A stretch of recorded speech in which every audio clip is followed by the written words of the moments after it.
আসসালামু আলাইকুম রহমতুল্লাহি ওয়া বারাকাতুহু মাই ব্রাদার এন্ড সিস্টার। আশা করি আপনারা সবাই ভালো আছেন। আলহামদুলিল্লাহ আমরা ভালো আছি। আলহামদুলিল্লাহ। অনেক ঠান্ডা পড়ে গেছে।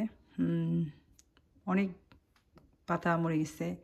আবার দেখবেন যে আবার অনেক জায়গায় দেখবেন যে ভালো মানে অনেক কচি শাখাও বের হচ্ছে। So it's quite funny. আলহামদুলিল্লাহ, ইটস নট ব্যাড। বছর ভালো বলুন, মন্দ বলুন, খারাপ বলুন, সুখের বলেন, দুঃখের বলেন, সব কিন্তু শেষ হয়ে যায়। অ্যান্ড টাইম যে কত সহজে শেষ হয়ে যায়, মানে খুবই মন খারাপ লাগে আর কি, এত সহজে। বাচ্চারা সবাই বড় হয়ে যাচ্ছে। এক সামার যায়, আবার আরেক সামারের জন্য তৈরি হয়ে পুরো এমটি হয়ে যাবে এই জায়গাটা। বাট ইটস ওকে, উই গোনা ইনশাআল্লাহ রেডি ফর নেক্সট ইয়ার। এগুলো দেখা যাচ্ছে একটু ঘামাইছে, তাতে আমার কাছে মনে হচ্ছে ইট ইজ ওয়ার্কিং। সো মানে ভালো করে টাইট হয়েছে আলহামদুলিল্লাহ। অ্যান্ড এখন পর্যন্ত আমি দেখি নাই, প্রায় এক সপ্তাহের মতো হয়েছে আমার কাছে মনে হয়। ইটস নট ফুল এক সপ্তাহ হয় নাই। তো it's gonna take little bit time, because এখন তো টেম্পারেচারটা অত বেশি হাই না, আর সূর্যটাও তো প্রতিদিন উঠতেছে না। তো we have to depend on only totally সূর্যের উপর, because at the moment temperature is এরকম যে আমরা না হিটিংও অন করতে পারি না, তাই না?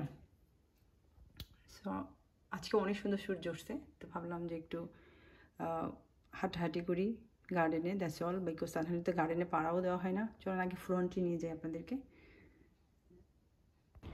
আলহামদুলিল্লাহ, এই গাছটা কেমন হয় না আর বাজাতে পারবো, অনেক চেষ্টা করেছি, পারতেছি না।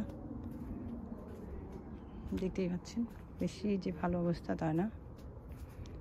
অনেক কিছু কিছু তুলে নিয়ে গেছে আমার হাজব্যান্ড সেদিন, এখনও অনেক আছে। কাঁচাগুলো আমি আসলে ভাবে খাই না এখন আর। এক এক দিন এক একটা দেখি আপনার ফেসবুকে, কখনো শুনি কাঁচা টমেটো খেতে হয় না, কখনো বলে কাঁচা টমেটো ভালো, কখনো বলে পাকা টমেটো খেতে হয় না, পাকা টমেটোর মধ্যে শীত খেতে হয় না। মানে এক এক দিন এক একটা শুনে আসলে আমরা আস্তেরই মহামসিবদের মধ্যে আছি। সো সেদিন বেশ কিছু তুলে নিয়ে গেছে, আমি কারির সাথে সাথে মিক্স করে করে দিচ্ছি। এটা পেকে গেছে, সুন্দরভাবেই পাকছে, এটা আমি হাতে করে নিয়ে যাই। আর এই টমেটোগুলো কিন্তু সালাদ টমেটো, এত মজা হয় আপনার ভালো করে যদি পাকে। তো আমার দুইটা গাছ থেকে আলহামদুলিল্লাহ 4টা হয়েছে।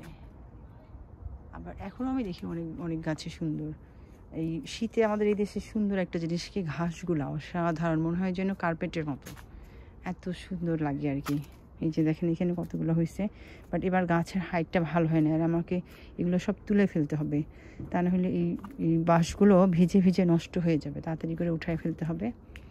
খুব যে বেশি ভালো অবস্থা তা না, বাট একেবারে এখনও অনেক আছে, গ্যাপে গ্যাপে বেশ কিছু আছে।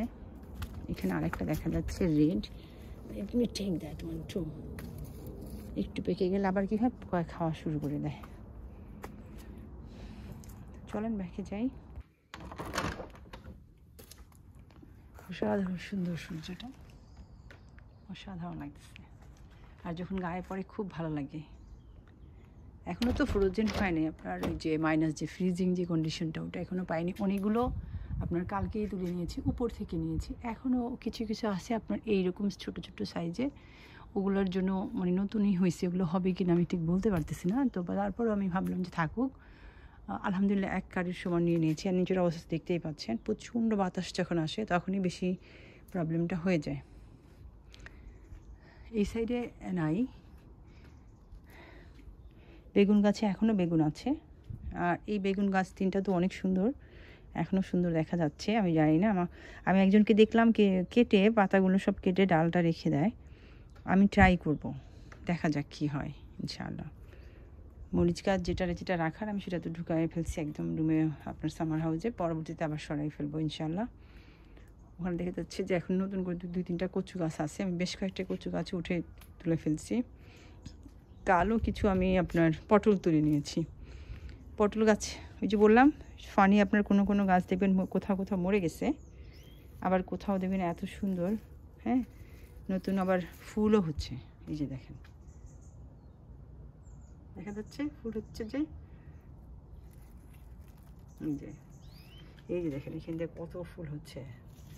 তো একই গাছের মধ্যে কোথাও মরে যাচ্ছে, আবার কোথাও ফুল হচ্ছে, আবার কোথাও কোথাও বড় হচ্ছে, আবার কোনো কোনো ডাল মরে যাচ্ছে। এই যে দেখেন এক একটা ডালের কোনায় কোনায় কোনায় কোনায় এখনও অনেক হচ্ছে আলহামদুলিল্লাহ। ওটা মনে হয় প্রায় মাঝে মাঝে দেখি একটু একটা ফুল টুল হয়। আবার ওই যে এখনও পটল হচ্ছে আলহামদুলিল্লাহ। হানি মিলন গাছগুলো আমার মনে হয় শেষ টাইম। সো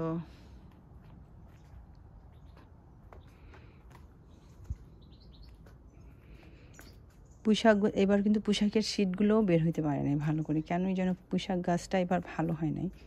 বেশ অল্প কয়েকটা শীট আমার কাছে মনে হয় আমি এটা কালেকশন করতে পারবো।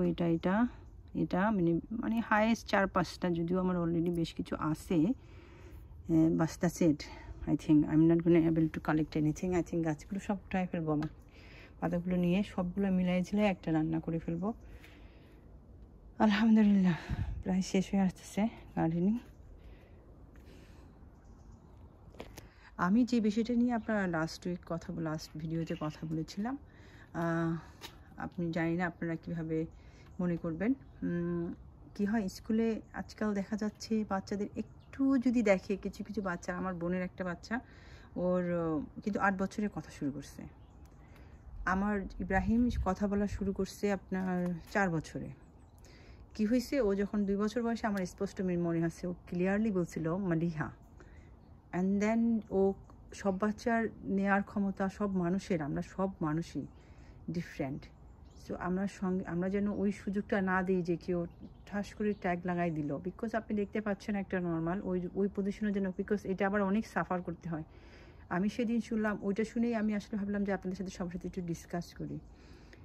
যেসব বাচ্চারা একটু আপনার অ্যাবনর্মালিটি আছে, এদেরকে আবার আপনার স্কুলেও থেকে, আপনার জুনিয়র স্কুলে থাকতে পারবেন, আপনি জুনিয়র পর্যন্ত থাকতে পারবেন, হাই স্কুলে আপনাদেরকে দিবে না যদি সেটার আপনার মেজরিটি বেশি থাকে আপনার অ্যাবনর্মালিটির। আর যদি লিটে অল্প থাকে তাহলে হয়তো তারা অ্যালাউ করে, তাতেও আপনাকে অনেক ফাইট করে হয় রাখার জন্য। অ্যান্ড দেন আপনি যদি ওদেরকে নর্মাল বাচ্চা থেকে সরাই আপনি অ্যাবনর্মাল বাচ্চার সাথে ওদিকে গেলে ওরা আরও নষ্ট হয়ে যায়। ইটস মাই পার্সোনাল থিংস আমি মনে করি। কারণ আমরা ওকে ওদের মানে নর্মাল বাচ্চাদের সাথে রাখলেই ও নর্মাল জিনিসটা কুইকলি ক্যাচ করবে।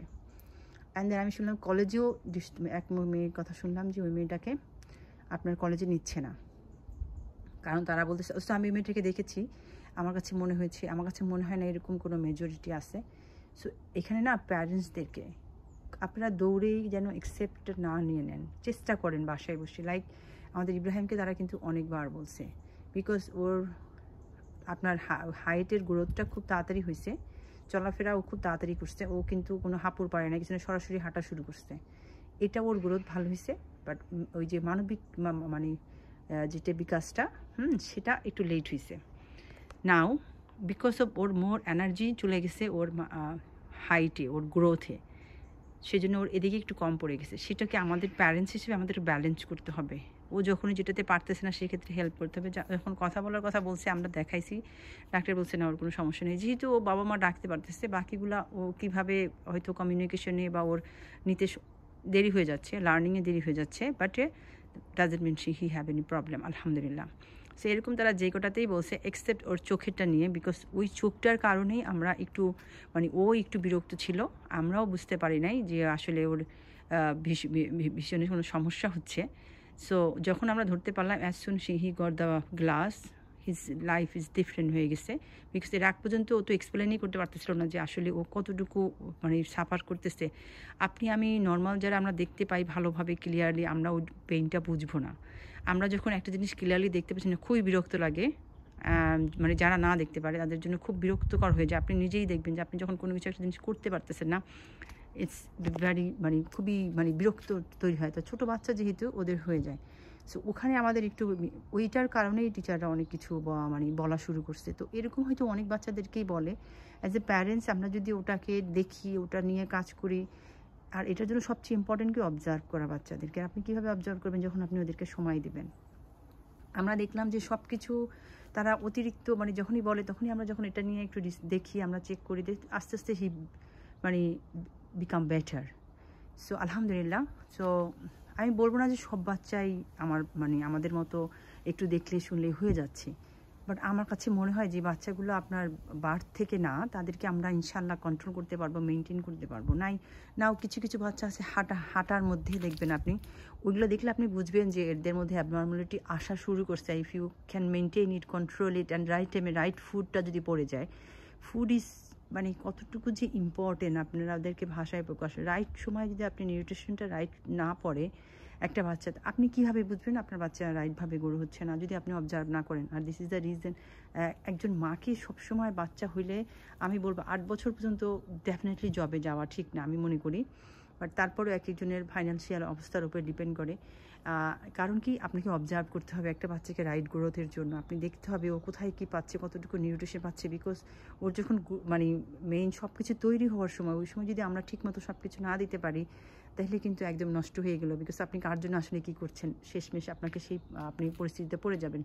সো আলহামদুলিল্লাহ যখন যখন আমাদের কাছে যে বিষয়টা নিয়ে আসছে ইব্রাহিমের ব্যাপারে অনলি শুধুমাত্র আসছিল বেশ কয়েকটা, আলহামদুলিল্লাহ we handle it very nicely. আমার হাজব্যান্ড অ্যান্ড আমি মানে মনে করেন সারাদিন লেগে থাকতাম। যেমন ওরে বলছে যে ওর লার্নিংয়ের সমস্যা হয়ে যাচ্ছে। তো কী হলো, লার্নিংয়ে আমরা জানি কেন সমস্যা হচ্ছে। ফার্স্টিং আমি যখন আহমেদ মাত্র আমার হয়েছে তখন it is hard for me to time ওকে দেওয়াটা ছিল। And he was upset too, he is মানে ও অনেক বেশি অ্যাটাচড উইথ মি। মানে এখনও সে আমার পায়ের কাছে বসে থাকে রাত্রে ঘুমানোর আগে অ্যাটলিস্ট আপনার 10-15 মিনিট আমার পায়ের কাছে, পায়ের উপরে শুয়ে থাকবে, তারপরে তার কাছে যে সে যায় বেডে শুবে। সে এতটা অ্যাটাচড আমার সাথে, একটু পরপর এসে আমাকে একটু হাগিয়ে করবে এবং আমার সাথে যদি একটু মানে লাগলেও মনে হয় ওর কাছে শান্তি লাগে। সো এরকম আর কি, ও এতটা অ্যাটাচড আমার সাথে। তো ও এরকম দেখে আমরা মানে এটা আমার কাছে মনে হয় যে এইসব বাচ্চাদেরকে আপনাকে হ্যান্ডেল করতে হবে, একমাত্র প্যারেন্টস ছাড়া আর কেউ পারবে না। সো মায়েদের অনেক বেশি অনেক বড় হাত আছে সন্তানদেরকে সহি সুন্দরভাবে চালানোর জন্য। সেজন্য আমি সবসময় বলবো মায়েরা যেন একটু কষ্ট করে চলতি সংসারটাও চালানো হয়। তারপরেও যদি আমরা একটু সময় দিই বাচ্চাদেরকে আমরা রাইট ফিউচার, রাইট সব কিছু দিতে পারবো। Because what is the reason for, আমরা তো অ্যাকচুয়ালি ওদেরকেই আমাদের ফিউচার ওরা। সো আলহামদুলিল্লাহ ইব্রাহিমের হাঁটার মধ্যে শুরু হয়ে গেছিলো আপনার একটু প্রবলেম, ওটাও আমরা মেনটেন করছি। বিকজ আপনার যখনই ওই জিনিসগুলো দেখা যায়, বাচ্চারা কিন্তু সব কিছু ফানি জিনিস দেখবেন, আপনি দেখবেন কার্টুনের মধ্যে একটা ফানি জিনিস দিচ্ছে সেটা তারা করা শুরু করে দেন। এখন আপনি যদি সেখানে ধমক না দিলেন, না বললেন যেটা করো না এটা, তাহলে কী হয়, ওর একটা হ্যাবিটে পরিণত হয়ে যায়। ও হাঁটতেছিল একটু ফানিভাবে, সেটাকেও আমরা মেনটেন করতেছি। সো এক একটা গ্রোথে মানে এভরি ইয়ারও যখন বাড়তেছিল বিভিন্ন ধরনের থিংস আমরা ফলো করেছি। এবং আলহামদুলিল্লাহ লার্নিংয়ের যে ব্যাপারটা বলছে, আজকে আপনি ওকে ও নিজে থেকে চিন্তা করে যে কি করতে হবে কি করতে হবে না। আমি তো অবাক হয়ে গেছি। সে আমাকে বলছে আম্মু আমার মনে হয় আমি ইনশাল্লাহ পাস করব। তো আমি ভেবেছিলাম যে ও হয়তো চিন্তাও করবে না যে পাস করবে কি না করবে, এটা নিয়ে হয়তো ওর কোনো মাথা ব্যথাই নাই। বা সে বলছে আম্মু আমি হয়তো পাস করবো ইনশাল্লাহ। তা আমি বলতেছি যে অবশ্যই ইনশাল্লাহ, তুমি এক্সপেক্ট করতেছো, আল্লাহ তুমি কষ্ট করছো, অবশ্যই আল্লাহ তোমার দিকে তাকাবে। জানি না রেজাল্ট তো দিবে ফ্রাইডেতে, বাট আমি আরও বেশি এখন টেনশনে আছি যে ও যেহেতু এটা নিয়ে ভাবতেছে রেজাল্ট কী আসবে আমি জানি না, দেন ও যদি পাস না করে দেন তো ও খুব হার্ড হবে। তো ওটা চাচ্ছি না আর কি, আল্লাহর কাছে প্রে করতেছি যদি আল্লাহ ইনশাআল্লাহ যদি পাস করিয়ে দেয় আল্লাহর কাছে অনেক অনেক শুকরিয়া হবে। বিকজ ও অনেক কষ্ট করছে। মানে আমরা আপনার হলিডেতে গেছি যে মানে ইট ওয়াজ রিয়েলি হলিডে, বিকজ আমরা আসলে পুরোটাই পারফরমেন্স ছিল আপনার উমরা, তারপরে আপনার সকল জায়গাগুলো দেখা, সব জায়গায় যেটা করা দরকার ছিল সবগুলো করেছি আলহামদুলিল্লাহ। অ্যান্ড অ্যাকচুয়ালি ওকে নিয়ে আমরা বেশি ছিলাম, বিকজ এটা ওর বার্থডে সামনে রেখে গিয়েছি। এবং কিন্তু এই যে এত পরিশ্রমের পরে, এগুলো কিন্তু অনেক পরিশ্রমের কাজ। আপনার উমরা করতে গেলে যে মানুষ নামাজ আপনার হোটেল থেকে নেমে, এগুলোর পরেও আমার ছেলে 2 বার করে পড়তে বসছে আলহামদুলিল্লাহ। এবং সে প্রতিদিন দৈনিক 8টা বই সে কমপ্লিট করছে, মানে ফুল কমপ্লিট। মানে 8টা বই নিয়ে সে রেগুলার বেসে পড়াশোনা করছে আলহামদুলিল্লাহ। সো আমি বলবো অনেক কষ্ট করছে, অনেক পরিশ্রম করছে সে তার বেস্ট দিছে আলহামদুলিল্লাহ। তার তরফ থেকে সে এমন কোনো নাই। তো আশা করি আল্লাহ যা নসিবে লিখছে তাই হবে। বাট এই যে বাচ্চাদের মানসিক বিকাশ, প্রতিটা বাচ্চার শারীরিক অ্যান্ড মানসিক এই দুইটার বিকাশ কিন্তু একসাথে সবসময় হবে না। এটা যদি সবসময় সে দ্যাটস ফাইন, এটার একটু আপ অ্যান্ড ডাউন হতে পারে। সেটার জন্য আমরা যেন এদেরকে চেষ্টা করবো যেন আমাদেরকে ওই তালিকায় না ফেলে দেয়। বিকজ দেন আপনি ওকে ফিউচারটা আপনি একদম নষ্ট করে ফেলতেছেন। আপনি যদি অ্যাকসেপ্টনেস নিয়ে নিচ্ছেন, আমি জানি না এখানে কি বেনিফিট কিছু আছে কি না, আমি শুনেছি কারো কাছে এখানে স্কুলও বেনিফিট পায় যদি আপনি দেখাইতে পারে তারা মোর মানে অস্বাভাবিক বাচ্চাদেরকে। এবং প্যারেন্টসও পায় কি না I am not sure 100%। Because আমার জানা আমি তো এইসব বিষয় নিয়ে আপনি তো কারোর সাথে ডিসকাস করতে পারবেন না। বাট আমাকে যতবারই বলেছি আমি ততবারই ডাক্তার থেকে শুরু করে সব কিছু নিয়ে আমি দেখেছি আলহামদুলিল্লাহ এভরি টাইম সব কিছু নেগেটিভই পাইছি। অ্যান্ড আমরা আবার কী করছি, টেস্টের আগে, যে কোনো টেস্টের আগে আমি সব সময় আমরা ওটার উপরে ওয়ার্কআউট করি, ওটা কীভাবে যেন নর্মাল আসে ওটার চেষ্টা আমরা করতে থাকি। সো আমরা হাজব্যান্ড ওয়াইফ মিলে আলহামদুলিল্লাহ উই ডুইং আমার তরফ থেকে আমরা মানে যেভাবে হয় সকল বাচ্চাদের ক্ষেত্রে যখন যেখানে যার কিছু কমি দেখি ওটা নিয়ে আমরা কাজ করার চেষ্টা করি আলহামদুলিল্লাহ। আর এটা শুধুই পসিবল যদি আপনি অবজার্ভ করেন। সো আপনি হাজব্যান্ড ওয়াইফ দুজন তো অবজার্ভ করতে পারবেন। হাজব্যান্ড ধরেন বেশি কাজে ব্যস্ত থাকবে, স্বাভাবিক, যেটা আমরা অ্যাজ এ মুসলিম বিশ্বাস করি যে স্বামীর দায়িত্ব হলো আমাদেরকে স্ত্রী এবং সন্তানদেরকে লুক আফটার করবে। And then if we can help them it is nice, যদি আমাদের সময় হয়ে যায়। যেমন ধরেন ওদের সকল বিকাশ মানসিক এবং শারীরিক সকল কিছু কমপ্লিট হয়ে গেছে, লাইক ধরেন আপনার ওরা এই 12 ওভার 12 হয়ে গেছে। তো আপনি যদি সময় পান, আপনি এডুকেটেড, আপনার হাতে অনেক সময় আছে, অফুরন্ত সময় আছে, আপনি অবশ্যই কাজ করবেন, কেন করবেন না? আবার আজকাল তো বাসা থেকেও কাজ করা যায় আলহামদুলিল্লাহ। বাট ওই যে ওদের মানসিক যে গ্রোথের যে সময়টা, এবং আপনি এটাও অবাক হবেন যে যখন বাচ্চারা 10 থেকে মানে 12 মেয়েদের যেমন আপনার একটা পিরিয়ডের সময় আসে, ওই সময় যে হরমোনের উঠানামা হয়, এই সময় যে বাচ্চাদেরকে মেনটেন করতে হয়, এই যে মেয়েগুলোকে, এদের দেখবেন মাঝে মাঝে খুব রেগে যাচ্ছে, মাঝে মাঝে খুব টেম্পার হয়ে যাচ্ছে এবং ওরা অনেক কিছু বুঝতেছে না, খুবই বিরক্ত হয়ে যাচ্ছে। এগুলোকে তো মা হিসেবে আমাদেরকেই মেনটেন করতে হবে। আর ইটস ভেরি বিগ ডিউটি। এটাই আমাদের ডিউটি আসলে। এবং হাজব্যান্ডদের চাকরি করবে, তাদের মেন্টাল উঠানামা হবে, ওটাও আমাদেরকেই কন্ট্রোল করতে হবে। আমরা ব্যাকে থাকবো অ্যাজ এ মুসলিম, স্বামীদের পিছনে থাকবো, বাট আমাদের ডিউটিটা কিন্তু অনেক বড়, মানে দায়িত্বটা কিন্তু অনেক বড়। এগুলো সব আমরা ধরে রাখবো। যখন আমরা ধরে রাখতে পারবো তখনই কিন্তু সব সুন্দরভাবে সাকসেসভাবে যাবে। আর যখন আমরা ছেড়ে দিব, আমরা খুব বেশি স্বার্থপর হয়ে যাব যে না আমার নিজের লাইফ আছে, আমার তো শান্তির দরকার আছে, বাচ্চাকে না দেখতে হয় সেজন্য সে চাকরিতে যায়। এগুলো শুনলে মনে করেন আমাদের মতো মেন্টালিটির মানুষ যারা বিশ্বাস করি যে আমাদের অনেক দায়িত্ব, অনেক কিছু করতে হয়, আমাদেরকে এগুলো পালন করতে হবে, মানে মনে করেন তাদের জন্য এটা অ্যাকসেপ্ট করা খুবই কঠিন। সো মানে এগুলো আমরা দেখি তো যে খুবই খারাপ লাগে দেখতে, যে 10 দিন বাচ্চা হয়েছে মাত্র সেগুলো রেখে চাকরিতে যাবে, 40 দিন হয়েছে 40 দিন রেখেই চলে গেছে, এরকমও আমরা দেখতেছি আর কি। সব মানে এটার রিজন এই না যে টাকা পয়সার জন্য যাচ্ছে না, because they can't stay home, বাচ্চা কান্না করতেছে, এগুলো তাদের রুটিনের মধ্যে পড়ে না নাকি। সো আর এইসব ঘরেই বাচ্চাগুলো বেশিরভাগই অ্যাবনর্মাল হয়ে যাচ্ছে, খুবই খুবই দুঃখজনক আর কি। মানে এতে তো স্বার্থপর বাবা মা তো পার হয়ে গেল, বাট কী হলো, সন্তানটার ফিউচারটা নষ্ট হয়ে গেলো, তো his or her entire life is gone B destroyed. তো আমি বলবো, মানে আমি একদম পারফেক্ট তা না, আমি চেষ্টা করি, তো সকল কিছু আমি আসলে চেষ্টা করি। তো আমার চেষ্টাটাই আমি আপনাদের সাথে শেয়ার করতেছি। আর যে কোনো জিনিস হয়ে যাওয়া মানে অ্যাকসেপ্টেন্সটা স্ট্রং হতে হবে মেন্টালি, অ্যান্ড আমাদেরকে হার্ডওয়ার্ক করতে হবে। সকল ক্ষেত্রে আপনি সাকসেসফুল হবেন যদি আপনি হার্ডওয়ার্কার হন এবং ইমানদার হন, বিকজ বিশ্বাসটা তো আল্লাহর উপরেই রাখতে হবে end of the day. And বাকিটা তো আপনার ইনশাল্লাহ আপনার হার্ডওয়ার্কের উপরে ডিপেন্ড করবে। তো আপনাকে পরিশ্রম করতে হবে। এতগুলো বাচ্চা এখন প্রতিটা ঘরে ঘরে আমি যতগুলো শুনতেছি, মানে স্কুলে দেখতে পাচ্ছি, মানে যাদের 4-5টা বাচ্চা তাদের একটাকে এরকম অস্বাভাবিকভাবে দেখানো হচ্ছে। I don't know why. And আমার চোখে আমি দেখি মোস্টলি, মানে জাস্ট ফিউ অফ আপনি পাবেন যে হ্যাঁ এদের মেজর সমস্যা আছে, বাট যেগুলো minor I don't want to call them যে as a those kind of things and put them in the tag যে okay they have this problem and then put them in the different school and different university. মানে those thing I am not liking, but that way আমরা totally ওদেরকে ওইখানে ঠেলে দেওয়াতে, and এগুলোর পিছু অনেক বড় চেইন কাজ করে। এদের জবের দরকার, so many people, there is so much thing. আমি এগুলো নিয়ে আসলে ডিসকাসে বেশি বিকজ আমি তো অভিজ্ঞ সব বিষয় নিয়ে না, তো আমার কাছে ইন পার্সোনাল মনে হয় যে এটা আমাদের প্যারেন্টসদের ডিউটি যে আমরা যেন এটা একটু খেয়াল করি। আলহামদুলিল্লাহ, দেখেন এটাই আর কি বলছিলাম, এই যে এখনও গাছে থেকে আপনার ফুল বের হচ্ছে, কোনো গাছের পাতা মরেই গেছে। তো এইখানে দেখেন কি সুন্দরভাবে ফুলটা বের হয়েছে, আবার কোনোটা একদম মানে ঠান্ডা এমন হয় যে হয়ে গেছে। একই গাছের পাতাগুলো দেখেন একদম ঠান্ডায় কী অবস্থা, এখানেই দেখেন কি সুন্দর সতেজতা, অসাধারণ সুন্দর লাগে না? আর দেশি সিমগুলো এত সুন্দর পাতাগুলো, অ্যান্ড দেন অনেক ফুল এখন বের হয়েছে। তো আমি কি করতেছি, নেক্সট ইয়ারের জন্য ভাবতেছি এখানে আর লাগাবো না, আমি এই জায়গাটার মধ্যে আরও 4টা বসাইতে পারবো আপনার এই ট্রাম্পলিংয়ের আগ পর্যন্ত। রেস্টো পাইল ওরা এখন আর খেলে না, বড় হয়ে গেছে তো এখন আর এখানে আসেই না। আমার মনে হয় না কবে ওরা গার্ডেনে পাড়া দিছে, ভুলেও পাড়া দেয় না, বিকজ স্কুল থেকে আসতে আসতে আপনার সন্ধ্যা প্রায় হয়ে যায় এই উইন্টার টাইমে।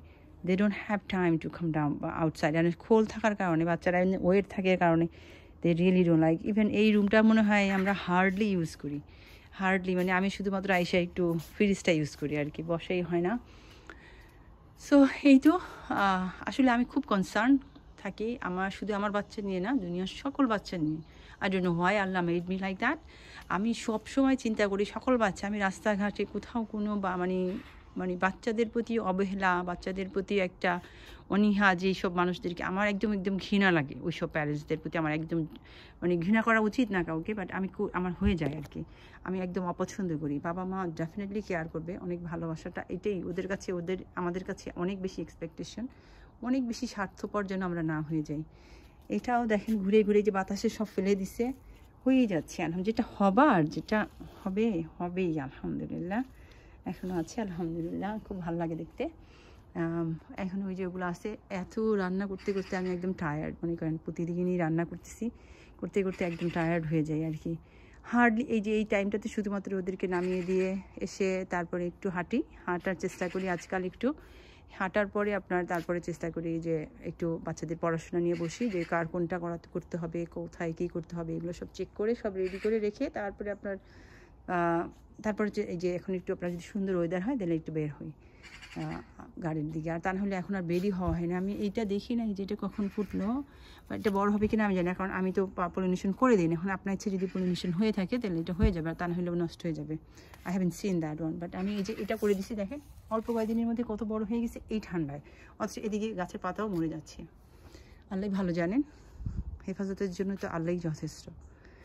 হাসবি আল্লাহু লা ইলাহা ইল্লাহু আলাইহি তাওয়াক্কালতু ওয়া হুয়া রাব্বুল আরশিল আযীম। সো সকল ক্ষেত্রেই সব সময় আমি আল্লাহর উপরে ভরসা করি। মন খারাপ হয়ে যায় কোনো ক্ষেত্রে, কোনো কিছু পেলাম এই, বিকজ আমরা মানুষ, এন্ড অফ দ্য ডে আমাদের মন খারাপ হয়েই যাবে, but always have a trust on Allah যে whatever his gonna do the best for us ইনশাআল্লাহ। So we just have to do the hard work ইনশাআল্লাহ। অনেক কিছু বলতে ইচ্ছে করে, কিন্তু সময় সুযোগের অপেক্ষায় হয়ে যায় না। অ্যান্ড সামটাইমস হয়তো এক জায়গা থেকে আরেক জায়গায় চলে যাই, বিকজ ভুলে যাই আর কি, মানে আসলে কোথায় ছিলাম। সো আমরা সবাই মানুষ, সেটাই বলতেছি। ভালো থাকবেন। আশা করি আমার কথায় খুব বেশি অনেকেই হয়তো খারাপ লাগবে, যারা জব টপ করেন, অনেক পরিশ্রম করেন সংসারটাকে সুন্দর করে রাখার জন্য। আমরা সবাই করি ডিফারেন্ট ওয়ে, কেউ মনে করি, বিকজ আমাদের সবার চিন্তাভাবনা ডিফারেন্ট। সো আমরা ডিফারেন্ট ওয়েতে চিন্তা করি, বাট সবার উপরে যেটা আমাদেরকে রাখতে হবে, দ্যাটস হলো kids, they are our future. ওরা যদি ধ্বংস হয়ে গেলো, ওরা নষ্ট হয়ে গেলো, আমাদের সব নষ্ট হয়ে গেলো, আমাদের টাকা পয়সা বাড়ি ঘর কোনো কিছু কাজে দেবে না। So we need to be very careful about kids. So এটাই আমি বারবার আপনাদেরকে বলতে চাই, please be careful about kids. ওরা কী শিখছে না, কী করতেছে না, অবজার্ভ করতে হবে, ওদেরকে আন্ডারস্ট্যান্ড করতে হবে, ওদেরকে সময় দিতে হবে। That's all I want to say. ভালো থাকবেন সবাই, আলহামদুলিল্লাহ। কথা বলতে থাকবে এভাবে, যেভাবে সুযোগ পাবো ইনশাআল্লাহ। দোয়া রাখবেন, আমি সবার জন্য দোয়া করি। অসাধারণ সুন্দর, রৌদ্রটা খুবই ভালো লাগতেছে, আর শরীরটা খুব বেশি ভালো না, রোজা রেখেছি। আলহামদুলিল্লাহ আমি ট্রাই করি এখন থেকে, যেহেতু বয়স হয়ে গেছে 40-এর পর থেকে আমি ট্রাই করতেছি আপনার প্রতি মাসে যে আরবির যে 3টা রোজা আছে আপনার, এই দেশে হোয়াইট বলা হয়, হোয়াইট ডেস, and I am a beach something like that বাংলায়। তো আই থিঙ্ক ওই রোজাটা আমি রাখার চেষ্টা করি আলহামদুলিল্লাহ, অ্যান্ড আনটিল আই ডাই ইনশাআল্লাহ I will try my best to keep it. এরই মাঝে যেগুলো আছে আলহামদুলিল্লাহ এগুলো তুলে নিয়ে যাব, রান্না করে ফেলবো। খুব মজা লাগে আমার কাছে, মা বাংলাদেশে থাকতে যখন মাকে দেখতাম ফুলকপি দিয়ে আপনার ওই যে কি বলে, কি মাছ ওইটা, শোল মাছ দিয়ে, তারপরে আপনার সিম দিয়ে, বেগুন টমেটো দিয়ে রান্না করতো, really tasty. Love that one. আর আমি মাঝে মাঝে সেটা রান্না করি, সিমগুলো, সেজন্য আমার খুব ভালো লাগে। ভালো থাকবেন, দোয়া রাখবেন, আমি সবার জন্য দোয়া করি। আসসালামু আলাইকুম, জাযাকাল্লাহ খায়রান।